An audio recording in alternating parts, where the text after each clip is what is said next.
Pemirsa Sampai TV dimanapun Anda berada, kita lanjutkan dialog khusus kali ini karena dialog ini sangat bermanfaat untuk para pemirsa semuanya. Kali ini kita lanjutkan ke segmen berikutnya. Pak, kita kembali ke Pak Kepala Sekolah ini, Pak. Jadi mungkin Bapak bisa memberikan sedikit gambaran gitu, Pak ya. Kaitannya dengan ini, Pak. Struktur organisasi ini, Pak. Nah, saya ingin lebih jauh mengupas ini apa mungkin karena strukturnya ini, apa struktur ini memang sudah baku dari kementerian, Pak. Tolong, Pak, jelaskan dari atas, Pak. Ya, terima kasih. Ya, Pak. Jadi, peraturan tentang struktur organisasi sekolah itu diatur oleh kementerian, berapa jumlah kepala sekolahnya, bagaimana tupoksi masing-masing, itu memang sudah ada Permendikbudnya pada saat masih Kementerian Pendidikan dan Kebudayaan. Antara lain, jumlah kepala sekolah ini disesuaikan dengan jumlah ruang belajar di sekolah itu. Untuk ke sekolah dengan 27 ke atas, jumlah wakil kepala sekolahnya bisa 3. Bila kurang dari itu, 2. Bila hanya 10 kelas bawah, 1.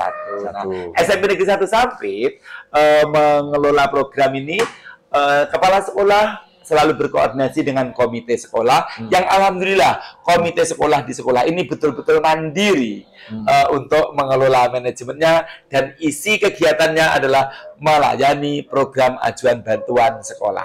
Berikutnya, pengawas mendampingi secara berkala, baik langsung maupun tidak langsung, sebagai salah satu akses untuk koordinasi dengan dinas pendidikan. TAS itu apa itu, Pak? Tenaga administrasi sekolah. Yang membanggakan tahun ini, TAS SMP Negeri 1 Sampit menjadi TAS inspiratif kedua Provinsi Kalimantan Tengah, mendapat apresiasi karena kinerjanya berbasis koordinasi kolaboratifnya inspiratif.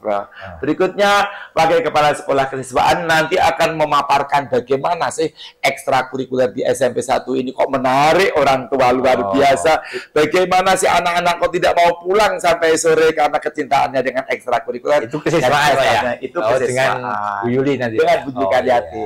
Sedangkan Wakasek kurikulum itu Fatimah akan membawa tim dari Sampit TV untuk memahami bagaimana tata kelas inspiratif di sekolah inklusif, kolaboratif, dan sekolah yang aman ini. Dan Mem Fatimah sudah mengelola kegiatan dipandu oleh 2 koordinator bidang penilaian, yaitu Mem Putri dan bidang pembelajaran Mem Sugiyarti. Sedangkan Wakasek Sapras Humas ini sekarang mutasi, ganti person karena beliau baru saja berpulang. Sekarang dijabat oleh Mem Hajah Masra dengan tim Mem Eko dengan Sapras dan Humas, sarana prasarana dan pemasaran. Hasil dari Sapras Humas ini, insya Allah tahun 2025 tengah akhir nanti sampai tahun berikutnya, gedung sekolah kita ini akan berwajah baru karena ada desain dari konsultan yang kekinian. Terus perpustakaan. Nah, sekarang perpustakaan kami perpustakaan digital.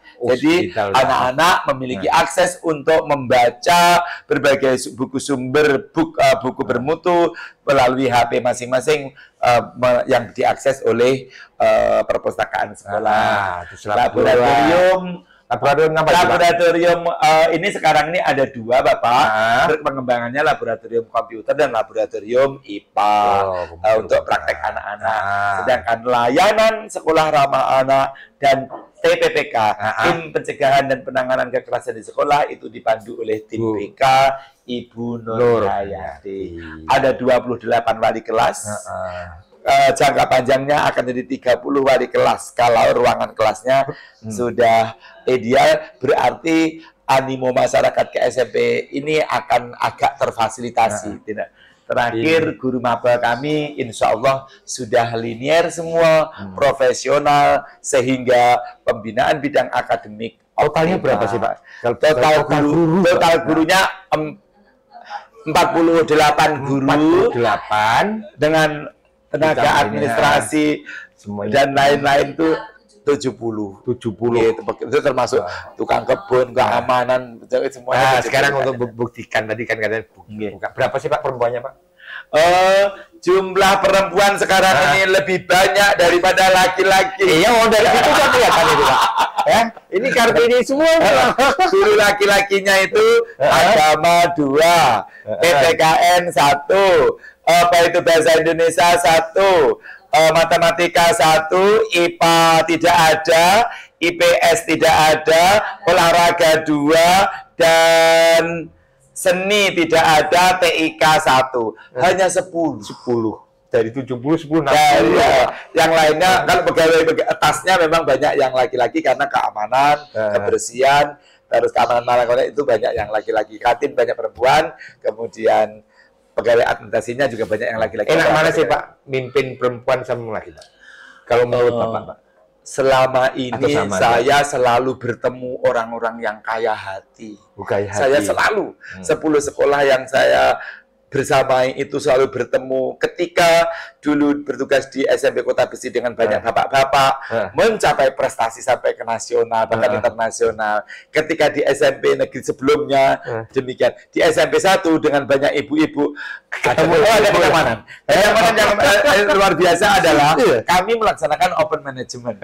Open managementnya itu ya komunikasi terbuka, perencanaan terbuka, evaluasi terbuka. Ditegur itu lambang cinta. Dinasehati itu tanda orangnya memahami. Karena itu budaya itu kami laksanakan sehingga Bapak mungkin bertanya tentang setting ruangan saya, tentang setting ruangan saya. Ya boleh nggak apa-apa. Ini kan ini perlu, Pak. Ini wujud bahwa apa ini, untuk Bapak Kepala Sekolah seluruh Indonesia, open management itu dari gagasan diimplementasikan dengan kenyataan dari perencanaan, pelaksanaan, dan evaluasi refleksi tindak lanjut.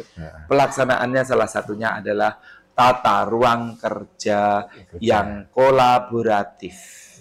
Betul. Dengan manajemen kolaboratif seperti di SMP 1 yang antara kepala sekolah, wakil kepala sekolah, ruang meeting terpadu, itu terpangkaslah berbagai hambatan. Hambatan yang paling terpangkas adalah hambatan psikologis.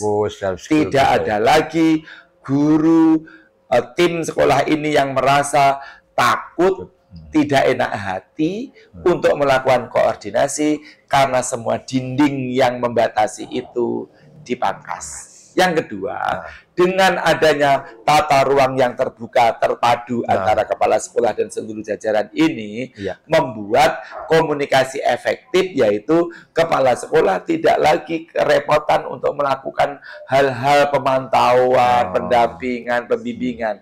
Mengapa? Sehari-hari sudah bertemu. Artinya, manajemen yang berbasis tim kuat sebagai sebuah keluarga besar itu lebih membuat nyaman dalam melaksanakan pekerjaan. Contoh, dalam hal keuangan, perencanaan disusun, belanja dilakukan seperti perencanaan, laporan tidak akan susah karena tinggal mengumpulkan dokumen pelaksanaan saja. Itulah bukti bahwa open management yang diwujudkan dengan cara tata ruang yang terbuka juga itu membuat ada sinergisitas, ada linear pola pikir, pola kerja, dan pola koordinasi. Sehingga alhamdulillah dalam kesempatan yang saya membersamainya tidak lama ini, karena sebentar lagi saya pensiun, kalau oleh Bapak pejabat maju diberi kesempatan, tapi nggak merasa privatisasi Bapak terganggu ataupun guru-guru ini merasa terawasi, bebanan, Pak. Itu yang membuat saya juga merasa terkejut dan bangga, Bapak. Kok guru-guru itu datang ke sini tambah bahagia. Gitu. Itu satu. Yang kedua, karena visi misi itu dibangun bersama. Tupoksi, tugas pokok fungsi itu dipahami bersama. Kemudian seluruh alur permasalahan itu bisa dikoordinasi solusinya bersama-sama. Maka unsur privasi di dunia kerja itu menjadi bukan sesuatu yang masalah. Karena tingkat kemunculannya sudah terminimalisasi melalui koordinasi bersama. Persepsi kami semakin membangun dinding tebal karena takut adanya privasi, maka privasi itu akan semakin muncul. Dengan setiap detik, setiap waktu itu selalu koordinasi, maka tidak ada masalah yang tertunda, berarti yang dinamakan sesuatu yang bersifat privasi itu urusannya bukan urusan pekerjaan. Pekerjaan itu profesional. Karena itu unsur privasi, solusinya di ruang ICU, di ruang BK. Ini pemirsa, tadi sudah dapat bocoran sih. Mengapa, mungkin pemirsa tanya-tanya, ya kan, kok seperti ini ruangannya dan sebagainya. Sudah dijawab tadi gitu kan. Nah, mudah-mudahan dari Pak Suyoso ini bisa memberikan inspiratif kepada sekolah-sekolah lain, ya kan, tidak ada sih merasa terganggu privasi, nggak ada, guru juga tidak ada merasa diawasi dan sebagainya, dan sangat happy, merdeka sekali. Makanya sekarang kita menjadikan kurikulum merdeka. Ini yang sampai tahun 2025 ini launching kurikulum masih merdeka. Nanti ada perubahan. Ya, pemirsa, untuk kemerdekaan itu, nah ini Pak Kepala Sekolah akan mengajak pemirsa untuk melihat-lihat kegiatan dari masing-masing seksi yang dilaksanakan di sekolahan SMP Negeri 1 ini. Pemirsa, ikuti terus bersama kami Dialog Khusus.